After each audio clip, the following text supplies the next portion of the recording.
একজন আল্লাহর বান্দা প্রশ্ন করেছিল, আমি ক্ষুধার্ত ছিলাম, আমি আল্লাহকে ডেকেছিলাম খাবারের জন্য, কিন্তু তিনি আমাকে খাবার দেননি, বরং আমাকে কষ্ট দিয়েছেন। এই কথার ভেতরে লুকিয়ে আছে এক গভীর আর্তনাদ, একটি ভাঙা হৃদয়, একটি ক্লান্ত আত্মা। কিন্তু প্রশ্ন হল, আল্লাহ কি সত্যিই তার বান্দাকে অবহেলা করেন, নাকি আমরা আল্লাহর ফয়সালাকে এই ক্ষণস্থায়ী দুনিয়ার চোখ দিয়ে বিচার করি? শোনো হে ক্লান্ত হৃদয়, এই দুনিয়া চিরস্থায়ী নয়। এই দুনিয়া কোনো পুরস্কারের জায়গা নয়। এই দুনিয়া একটি পরীক্ষাগার। আল্লাহ নিজেই কুরআনে বলে দিয়েছেন, তিনি আমাদের পরীক্ষা নেবেন, কখনো ভয় দিয়ে, কখনো ক্ষুধা দিয়ে, কখনো দুঃখ দিয়ে, কখনো প্রিয় জিনিস কেড়ে নিয়ে। ক্ষুধা আসা মানেই আল্লাহ অসন্তুষ্ট, এটা সত্য নয়, বরং অনেক সময় ক্ষুধাই হলো আল্লাহর বিশেষ পরীক্ষা। ভাবো তো, আমাদের প্রিয় নবী মুহাম্মদ সাল্লাল্লাহু আলাইহি ওয়াসাল্লাম একাধিক দিন না খেয়ে কাটিয়েছেন। তার ঘরে আগুন জ্বলত না, শুধু খেজুর আর পানি দিয়েই দিন চলে যেত। তিনি কি আল্লাহর প্রিয় ছিলেন না? তিনি কি দোয়া করেননি? না, বরং আল্লাহ তার প্রিয় বান্দাদেরকেই সবচেয়ে কঠিন পরীক্ষায় ফেলেন, কারণ পরীক্ষার মাধ্যমেই মর্যাদা বাড়ে, পরিশুদ্ধ হয় আত্মা, মুছে যায় গুনাহ। একটি কাঁটা বিঁধলেও, এক ফোঁটা চোখের পানি ঝরলেও আল্লাহ তা বৃথা যেতে দেন না। হে কষ্টে থাকা মানুষ, জেনে রাখো, তোমার এই কষ্ট হয়তো জান্নাতের কোণে একটি দরজা খুলে দিচ্ছে। আল্লাহ দুনিয়াতে কষ্ট দেন, কিন্তু আখিরাতে অপমান করেন না। যে আল্লাহ আইয়ুবকে দীর্ঘ অসুখে ফেলেছিলেন, তিনিই আবার ধৈর্যের বদলে অসম্ভব নেয়ামত ফিরিয়ে দিয়েছেন। আইয়ুব অভিযোগ করেননি, তিনি শুধু বলেছেন, হে আমার রব, আমাকে কষ্ট স্পর্শ করেছে, আর আপনি তো সবচেয়ে দয়ালু। এটাই মুমিনের ভাষা, অভিযোগ নয়, বরং ভরসা।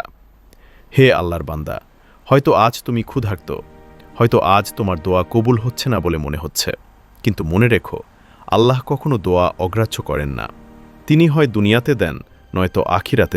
প্রথমেই একটি মৌলিক সত্য মনে রাখতে হবে, দুনিয়া ক্ষণস্থায়ী, আখিরাত চিরস্থায়ী।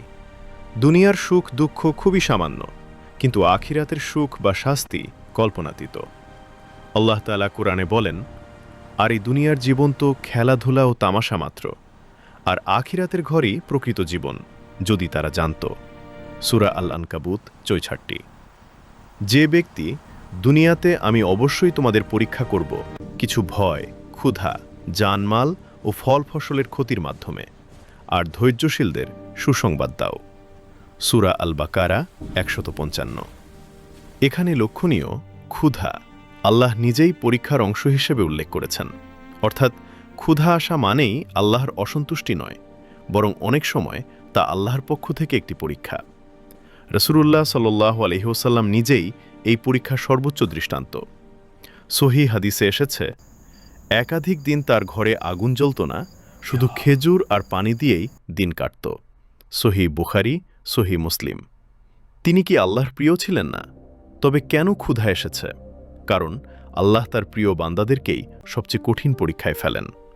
নবী সাল্লাল্লাহু আলাইহি ওয়াসাল্লাম বলেন, মানুষদের মধ্যে সবচেয়ে বেশি পরীক্ষা নেওয়া হয় নবীদের, তারপর যারা তাদের কাছাকাছি মর্যাদা সম্পন্ন।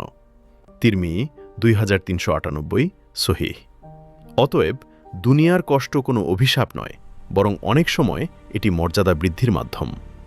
আরও একটি গভীর হাদিস রয়েছে, আল্লাহ কিয়ামতের দিন বলবেন, হে আদম সন্তান, আমি অসুস্থ ছিলাম, তুমি আমাকে দেখতে আসনি। আমি ক্ষুধার্ত ছিলাম, তুমি আমাকে খাবার দাওনি। বান্দা বলবে, হে রব, আপনি তো বিশ্বজগতের পালনকর্তা।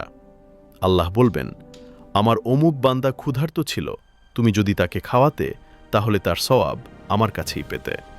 সহিহ মুসলিম ২৫৬৯। এখান থেকে বোঝা যায়, অনেক সময় আল্লাহ সরাসরি সাহায্য না করে মানুষের মাধ্যমে সাহায্য পৌঁছাতে চান, যাতে দাতা ও গ্রহীতা উভয়েরই পরীক্ষা হয়।